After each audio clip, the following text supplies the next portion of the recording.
સ્વસ્થ નારી સશક્ત પરિવારના રાષ્ટ્રવ્યાપી અભિયાન અંતર્ગત દમણ ખાતે મહિલાઓના સ્વાસ્થ્યને પ્રાથમિકતા આપતા એક વિશેષ તપાસણી શિબિરનું આયોજન કરવામાં આવ્યું હતું.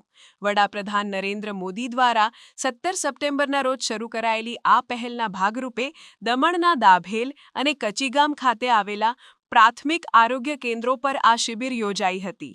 આ કાર્યક્રમનું મુખ્ય ઉદ્દેશ્ય મહિલાઓમાં સ્વાસ્થ્ય પ્રત્યે જાગૃતિ કેળવવી અને રોગોનું પ્રાથમિક તબક્કે જ નિદાન કરી યોગ્ય ઉપચાર પૂરો પાડવાનું હતું. આ વિશેષ શિબિરમાં મહિલાઓ માટે વિવિધ પ્રકારની સ્વાસ્થ્ય તપાસણીની સુવિધા વિનામૂલ્યે ઉપલબ્ધ કરવામાં આવી હતી, જેમાં મુખ્યત્વે લોહીમાં હિમોગ્લોબિનનું પ્રમાણ, ડાયાબિટીસ, રક્તચાપ એટલે કે બ્લડ પ્રેશર તથા સ્તન અને ગર્ભાશયના મુખના કેન્સર જેવી ગંભીર બીમારીઓની તપાસનો સમાવેશ થતો હતો. આ ઉપરાંત સગર્ભા મહિલાઓની આરોગ્ય તપાસ અને પોષણ અંગે માર્ગદર્શન પણ આપવામાં આવ્યું હતું.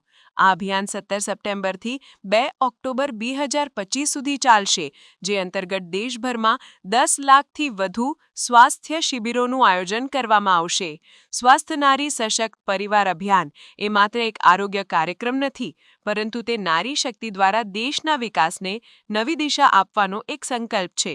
આ પહેલ દ્વારા સુનિશ્ચિત કરવામાં આવી રહ્યું છે કે દેશની કોઈ પણ માતા કે બહેન જ્ઞાન કે સંસાધનોના અભાવે ગંભીર બીમારીનો ભોગ ન બને અને સ્વસ્થ રહીને પરિવાર તથા રાષ્ટ્રના નિર્માણમાં પોતાનું યોગદાન આપી શકે.